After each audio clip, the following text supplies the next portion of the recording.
Capítulo 9. Por los dioses. Sontika Lavaller se apoyó contra el muro de piedra de la entrada al túnel, mientras se esforzaba por estar atento y cumplir con su labor de centinela, aunque no podía evitar que su mente volase a Qusor-Larrin. Al mago se le presentaba un amplio abanico de oportunidades en la nueva ciudad Dro. Oportunidades para los practicantes de la magia, dado la usurpación de la urdimbre por parte de Lady Yot. Pero antes tenían que acabar con el tedioso asunto de la guerra en la superficie, algo que Sontik tenía muy presente. El comienzo de la guerra había sido prometedor, con batallas en las que el mago había disfrutado. Sontik había luchado al lado de Rabel, hijo noble de la casa Sor-Larrin, aunque ahora su apellido era Dourden, y había tejido con él la red de rayos que había devorado la primera línea de los Caballeros de Plata cuando estos contraatacaron cruzando el Curso-Grana. La efectividad de los rayos sobre los jinetes fue un espectáculo delicioso. Luego le tocó a Sundabar, y Sontik tuvo que reconocer que nunca había vivido una experiencia semejante a la caída de esa ciudad. Había estado entre los magos en primera fila durante el ataque que la había hecho caer. Sontik no pudo reprimir una sonrisa al recordar el ascenso de la red de rayos por las piedras de las torres del muro y a los humanos saltando desde la torre. Glorioso. Aunque el conflicto había alcanzado un punto muerto, y esto que allí arriba llamaban invierno, le resultaba de lo más aburrido. Las estaciones no existían en la antípoda oscura, pero allí arriba todo estaba cubierto por una molesta capa de nieve. Los orcos le habían asegurado que la estación estaba llegando a su fin y que muy pronto reanudarían la matanza. Pero los meses invernales habían sido muy largos, y se le habían hecho aún más largos al estar asignado a esta región. Los túneles al norte de la ciudad llamada Luna Plateada. Todo indicaba que la siguiente conquista de los orcos sería esa ciudad. Pero el invierno solo había sido una fuente de hastío, a diferencia de las regiones de la antípoda oscura superior, que rodeaban las tres ciudadelas de los enanos, donde las escaramuzas con sus ocupantes, desesperados por romper el bloqueo de los orcos, eran frecuentes.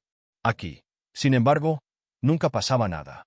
Las gentes de Luna Plateada parecían muy a gusto tras sus muros, y dada la cantidad de magos de renombre que habitaban la ciudad, a las órdenes de su líder apodado Conjuro de Trueno, estaban pasando un invierno de lo más tranquilo.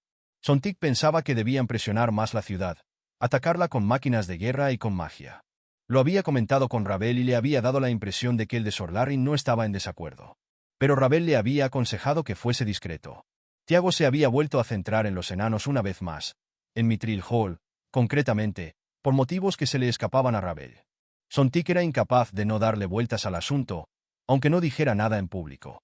Con más razón al ser presa del aburrimiento.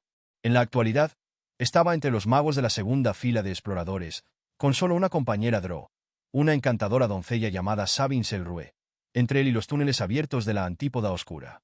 En más de una ocasión, Sontik fantaseaba con la posibilidad de correr por los túneles hasta uno de los campamentos cercanos a las ciudadelas de los enanos, para emplear su magia y conjurar tormentas de hielo que congelasen la sangre de sus enemigos y así disfrutar escuchando sus alaridos de agonía, en vez de dedicarse a las mundanas tareas que realizaba en esa aburrida región. El Dro suspiró resignado. En esos momentos debería estar cubriendo el cuadrante al este de Sabin Selrue, pero no tenía ningún sentido. Luna Plateada se hallaba tras ellos, y la ruta más importante de la ciudad estaba bloqueada por un campamento de orcos y ogros. Si los habitantes de la ciudad intentaban escapar por los túneles, la horda de goblinoides los detendría el tiempo suficiente para que Sontik y el resto de elfos oscuros se reuniese con el grupo de Rabel en el noroeste. Percibió que sus defensas mágicas se debilitaban y pensó en renovarlas. Aunque, ¿para qué? Bajaba todos los días al mismo lugar, con sus defensas listas para protegerlo del fuego, el hielo y las flechas, y con sus varitas mágicas colgadas del cinturón. Todos los días. Horas y horas de guardia. De vez en cuando, flirteaba con Sabin, pero ese día, la bruja estaba de un pésimo humor y lo había dejado con la palabra en la boca, marchándose a su posición. Sontik ni siquiera se molestó en insistir, porque en realidad tampoco le importaba demasiado. Era posible que las semanas pasadas ese lugar hubieran convertido hasta el placer en puro tedio. Se quedó en su puesto solo, pensando en Qusor-Larrin. Cumpliría con su obligación como un buen soldado en esta gloriosa campaña, y luego volvería a casa para aprovechar las oportunidades que pudiesen surgir. Y sí, las tendría, porque algunos magos Dro caerían durante los combates de esa guerra, y sobre todo porque Rabel iba a prestar sus servicios en la ridícula casa Dourden en Menzoberranzan. La promoción era una posibilidad más que factible. El mago agitó los dedos y produjo una bola fuego, que osciló sobre la mano abierta. Contempló las llamas, absorto en la danza del fuego. Pensó en convocar un elemental del plano del fuego, una mascota que bailara por ahí y le entretuviera.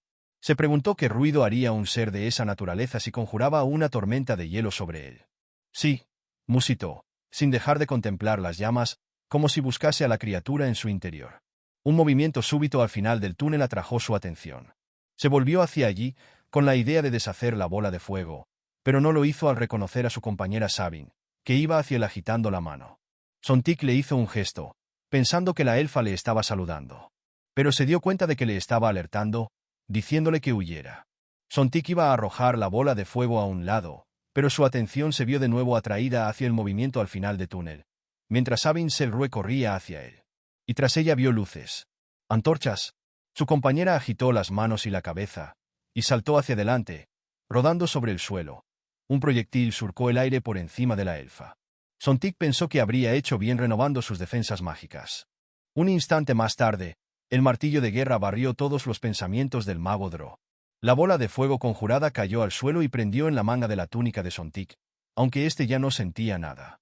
Sabine Selrue pasó a su lado corriendo, sin tiempo para detenerse a comprobar si su compañero seguía vivo, o a apagar las llamas que corrían por la espléndida túnica del mago.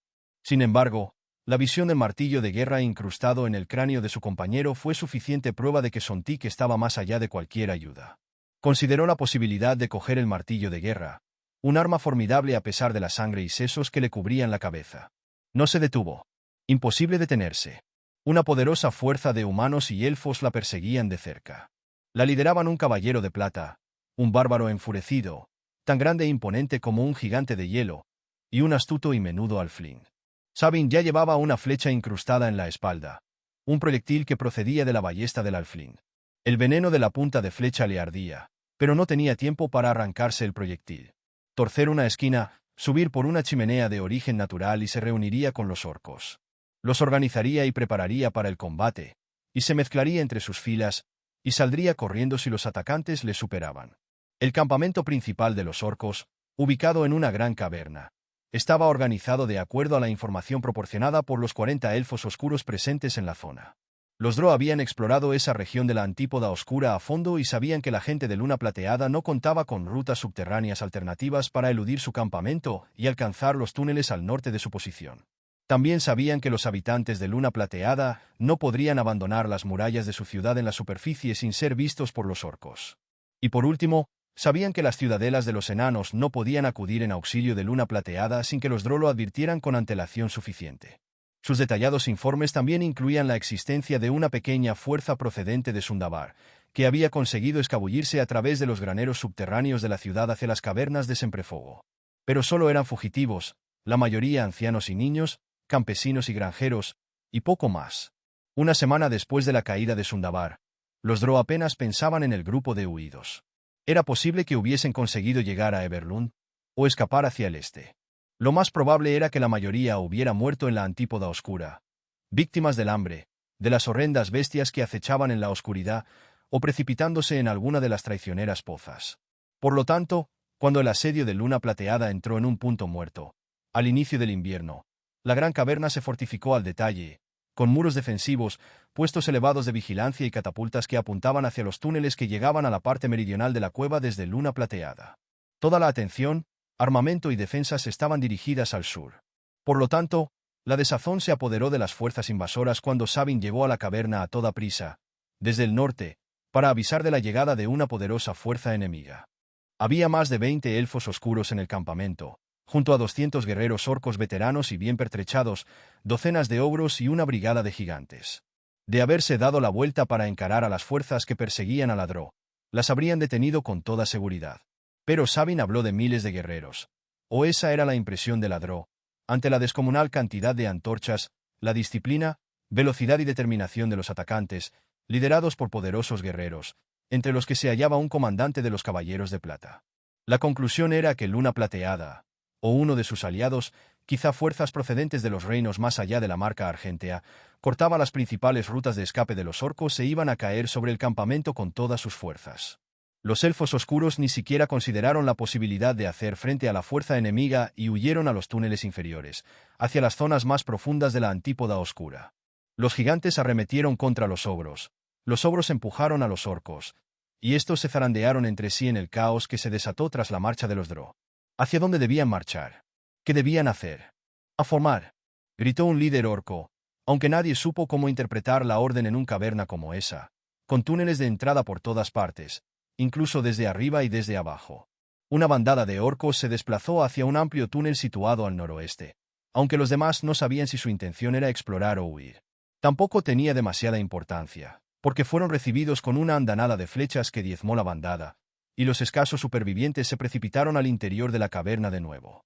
Una potente escuadra de ogros y gigantes corrió hacia el túnel en cuestión, empujando por delante de ellos a una fila de orcos a modo de escudo y con docenas de orcos apresurándose a seguirlos.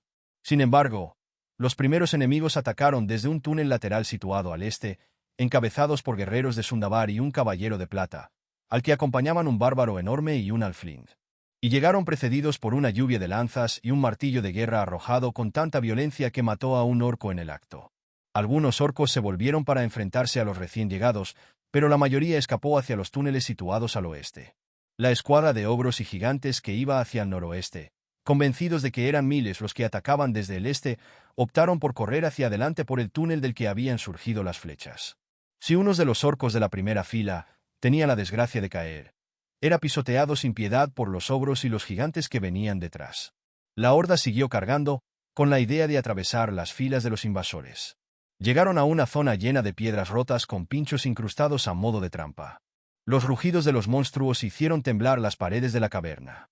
Los ogros se tambaleaban y se agarraban los pies heridos.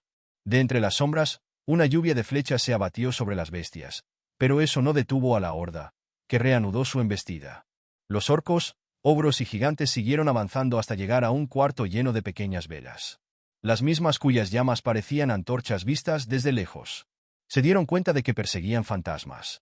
Y también que se habían alejado del campamento, lejos de sus compañeros orcos y ogros. Lejos del combate. El florete giró y giró alrededor del mástil de la lanza del orco y de pronto giró hacia un lado, apartando la lanza. El alflind, en un alarde de equilibrio y precisión, dio un paso hacia adelante, y envió una y dos estocadas hacia el adversario. El orco cayó hacia atrás con dos heridas en el pecho. Regis aprovechó para cargar su ballesta y disparó una flecha, que se clavó en el oído de un orco que se lanzaba al combate. La bestia se detuvo y se llevó la mano a la oreja mientras lanzaba un alarido de dolor. A continuación, se tambaleó, momento que aprovechó un espadachín de Sundabar para acabar con él. Bien luchado y buen disparo, pequeño. Surgió una voz desde el otro lado. Regis se volvió para saludar a Alena Lanzafulgente, alzando el florete hasta la frente, aunque lo bajó enseguida para detener la espada de un orco. El orco no se detuvo. Aprovechó su impulso para entrar a matar, y por unos instantes parecía que le iba a sonreír el éxito, pues logró apartar el florete a un lado. Sin embargo, el alflind esgrimió una daga de 3 hojas con la que bloqueó la espada del orco. A la parada siguió un rápido giro de muñeca que estuvo a punto de quebrar la hoja de la espada y la echó a un lado. Eso abrió el camino a Alena Lanzafulgente. Hizo retroceder al oponente frente a ella con una estocada rápida y luego desvió la punta de su arma hacia el orco de Regis y se la clavó en el pecho. El orco trastabilló entre los dos y Regis corrió detrás de él, para interceptarlo antes de que pudiera abalanzarse sobre Alena de nuevo. El florete hirió al orco en el hombro y el cuello. La criatura se paró en seco. Regis dio un paso hacia atrás, y Alena decapitó al monstruo. ¡Ajá!, exclamó, triunfante. 4 muertes. A ver qué opina tu amigo el gigante. La baladronada de Alena fue interrumpida cuando un proyectil de buen tamaño voló al encuentro de los dos. Ambos saltaron hacia un lado, con un grito atemorizado. Al principio pensaron que un gigante les había arrojado una roca, aunque enseguida advirtieron que se trataba de un orco, o al menos del cadáver de uno. Los dos se volvieron hacia el punto desde donde había volado el cuerpo inerte y retorcido. Dudo que se sienta muy impresionado, repuso Regis con sobriedad.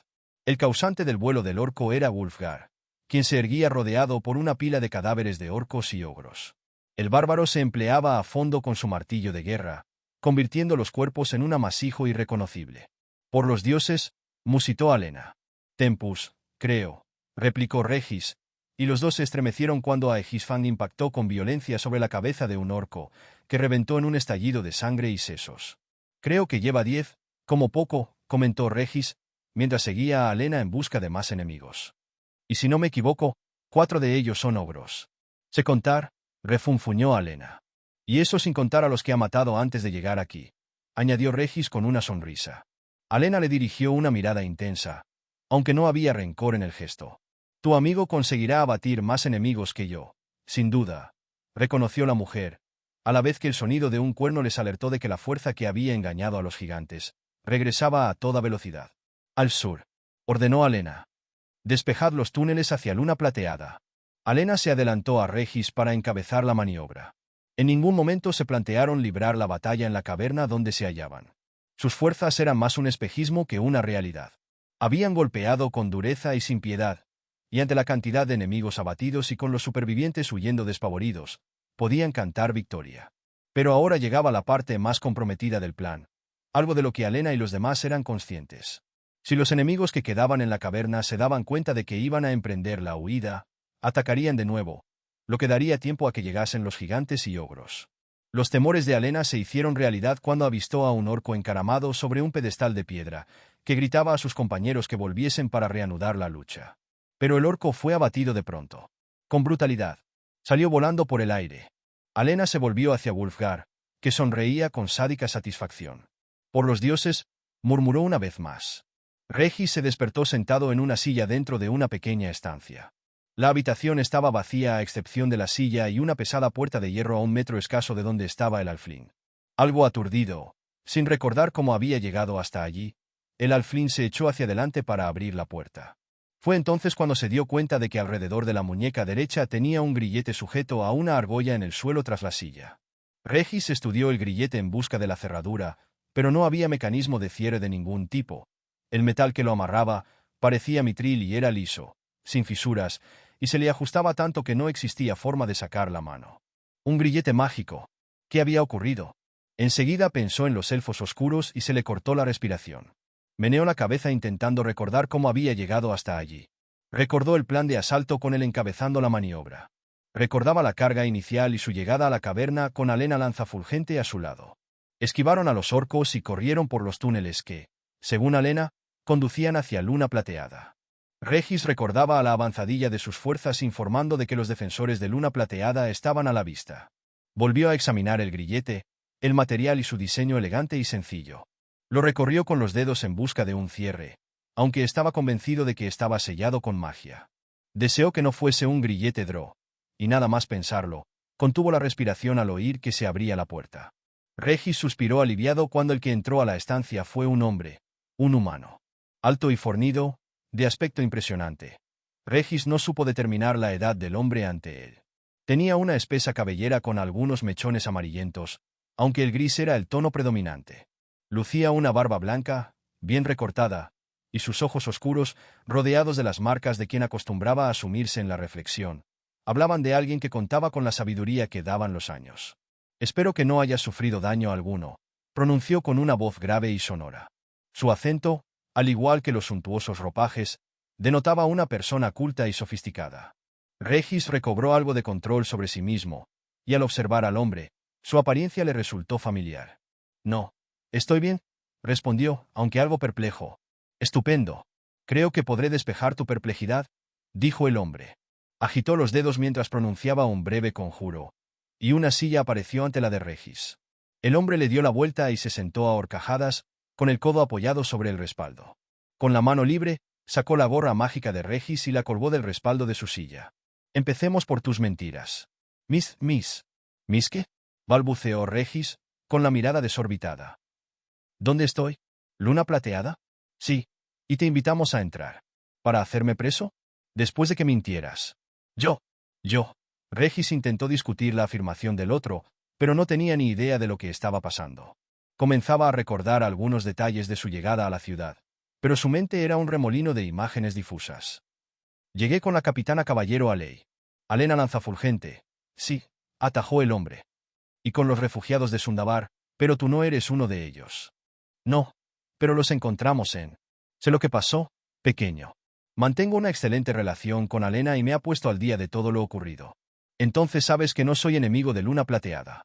«Lo que sé es que has mentido», replicó el hombre. «Nuestros sacerdotes os vigilaban gracias a sus conjuros, mientras tú y tu compañero erais interrogados. Tu amigo, Wulfgar, fue sincero en sus respuestas, pero en lo que se refiere a ti, señor Parrafin. Mi nombre, Jadeo Regis. Araña Parrafin, o ese fue el nombre que diste, pero es falso. Es verdad en parte». «¿De veras?».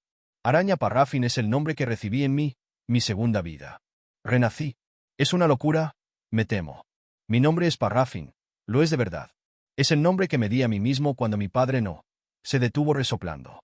Había que dar demasiadas explicaciones. Araña, prosiguió. Me pusieron araña porque podía trepar casi cualquier muro. Mantuve el nombre y sí, me llamo Araña Parrafin de verdad. Los sacerdotes afirman que eso es mentira, y me inclino a creerles. Y no mienten, porque en mi corazón, no es quien realmente soy, reconoció Regis. Comprendo, por lo tanto, que sus conjuros interpretasen que mentía. Continúa, por favor, dijo el hombre, al ver que Regis callaba. Mi nombre auténtico es Regi. El alflín se detuvo a mitad de frase y entrecerró los ojos, escudriñando al hombre con mayor atención. Y de pronto, supo quién era. Yo te conozco. Regi, repitió el hombre.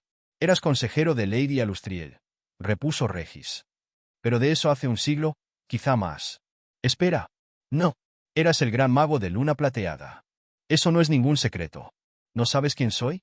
Preguntó el alflín, pero enseguida rectificó. No, claro que no. Mi auténtico nombre es Regis, y ese es un nombre que conoces, o conocías en el pasado. El mago extendió las manos, confundido. Era amigo de Bruenor Batleamer, cuando éste era senescal de Mithril Hall, explicó Regis. Y amigo de Drizzt Do'Urden. Una historia muy imaginativa, replicó el hombre, con escepticismo. ¿Y tu amigo? Se detuvo en seco. Frunció el ceño mientras articulaba el nombre del bárbaro. Volvió a mirar al alflín y meneó la cabeza. Su semblante era la viva imagen de la perplejidad. «Es todo cierto», sonrió Regis. «Que vengan tus sacerdotes con sus conjuros y lo comprobarás. Y tú eres Taern Filocorno, ¿verdad? ¿El mago al que llaman conjuro de trueno?» El hombre apenas le prestaba atención. Intentaba asimilar la sorprendente información de Regis, aunque quizá no fuera tan asombrosa para alguien con los poderes mágicos de Taern, por no hablar de sus años de experiencia. A pesar del tiempo que había pasado Regis en el bosque de Iruladón y los años transcurridos desde su renacimiento, la edad del mago era muy superior a la del alflín. ¿Qué significa todo esto? Intervino la voz de una mujer, y Alena pasó al interior de la estancia. Que si es cierto, estos dos que encontrasteis en la antípoda oscura, son más viejos que cualquier habitante de Luna Plateada que no sea un elfo, o yo mismo, respondió el gran mago. Significa mucho más que eso, dijo Regis. Ve a buscar a Wulfgar, solicitó Taerna a Alena. Tienen algo que contar, y es una historia que vale la pena escuchar. Me alegra mucho que hayas vuelto a nuestro lado, dijo Belinda Ravensboba a Alena y abrazó a su amiga. Oímos que sobreviviste a la batalla del Cursograna y te marchaste a Sundabar, pero temimos por tu vida cuando la ciudad cayó. Y la habría perdido de no ser por la gracia de los dioses, replicó Alena. Estoy convencida de que fuiste la última en ponerte a salvo, repuso Belinda. Le frotó los brazos a Alena y atusó la frondosa melena castaña, como si quisiera asegurarse de que su amiga era real. Tenían casi la misma edad, a un año de cumplir los 30, con una escasa semana de diferencia, y sus padres habían sido grandes amigos. Se unieron a los Caballeros de Plata a la vez y sirvieron juntas varios años, hasta que Belinda dejara a los caballeros para ayudar a su padre enfermo en el establecimiento de arquería que tenía en la zona comercial de Luna Plateada. Alena asintió al último comentario de su amiga. Nunca olvidaré esos momentos, susurró. Sundabar en llamas, su muralla derruida y ese repugnante Drow volando sobre un dragón, exhibiendo la cabeza del rey Yelmo de Fuego como un trofeo. Se detuvo unos instantes, demasiado embargada por la emoción del recuerdo. Tienes que contármelo todo, cuando te encuentres preparada, repuso Belinda. Alena le dijo que lo haría. Su amiga había sido una gran guerrera, mejor incluso de Alena, antes de abandonar a los Caballeros de Plata para volver al lado de su padre. Cuando Alena fue ascendida a oficial de los caballeros, no le cupo la menor duda de que Belinda habría alcanzado el mismo honor de haber seguido perteneciendo al cuerpo. Pero el destino había llevado a Belinda por otro camino y desde entonces, había vivido las andanzas bélicas de Alena como propias. Siempre estaba ávida de escuchar los relatos de Alena sobre sus combates y refriegas, e incluso la interrogaba sobre sus quehaceres rutinarios, como arrestar borrachos agresivos en los bares de Luna Plateada. Tengo mucho que contarte, reconoció Alena. 4 meses en la antípoda oscura. Es la parte menos interesante de mis andanzas, replicó Alena. Fueron meses en los que no hicimos casi nada, excepto escondernos. Alena percibió un movimiento más allá de la fachada de la tienda de Belinda, y al mirar, distinguió una figura conocida sentada en el porche de la sastrería, al otro lado de la calle. El invierno aún se dejaba notar y el día era frío. Pero Wulfgar no parecía afectado por la baja temperatura mientras enhebraba una aguja. Se quitó la capa de piel de lobo y la camisa rasgada, tras lo que se recostó y comenzó a remendar las prendas. Oh, estoy convencida de que algo interesante me podrás contar sobre esos meses en la Antípoda Oscura. Se rió Belinda y se apartó de Alena para contemplar el pecho y brazos bien musculados del enorme bárbaro. ¿Sabes quién es ese?, preguntó Alena. Hay rumores en la calle. No son simples rumores. Ese es Wulfgar renacido, héroe de tiempos pasados, que reclamó Mithril Hall en los primeros días de la vuelta del rey Bruenor Batliamer a la marca argentea. Y el martillo de guerra apoyado en la pared a su lado es Aegis Fang. ¿En serio? ¿En serio? Un hombre impresionante, dejando aparte quién es o quién fue. Alena no pudo más que mostrarse de acuerdo, sobre todo porque lo había visto combatir. 20 bajas entre el enemigo solo en nuestro camino por los túneles hacia aquí, le dijo a su amiga, y entre ellos, un elfo oscuro y 4 ogros. 20 muertes. Él solo. Es poco más que un niño. En esta vida, puntualizó Alena. Tenía un siglo de edad cuando murió por primera vez en el frío norte del Valle del Viento Helado. Ahora vive por segunda vez y se ha convertido en un hombre joven. Un hombre bastante joven, puntualizó Belinda con una risita. Es todo muy extraño, admitió Alena. Me pregunto si sus besos serán los de un hombre maduro y experimentado, o los de un joven ansioso. Una pregunta crucial y que requiere una investigación en toda regla, comentó Belinda. Los ojos le relucieron, acompañados de una sonrisa pícara. Quizás reúna lo mejor de ambos. Alena iba a responder, pero se quedó ensimismada contemplando a Wulfgar, que acababa de incorporarse para limpiar la sangre adherida a su piel de lobo. No pudo reprimir una sonrisa y los ojos también le brillaron. Sí, es una posibilidad prometedora, comentó Belinda. Alena no contestó, ni le importó que su amiga adivinase lo que pensaba en esos instantes. Es posible que te lo cuente, cuando averigüe la respuesta, se burló Belinda, y cuando Alena la miró ceñuda, irrumpió en carcajadas y se fue bailando hacia la trastienda. Alena consideró la posibilidad de ir a ayudar a su amiga, pero se volvió de nuevo hacia Wulfgar, al héroe renacido. Apenas consciente de lo que hacía, Alena se relamió.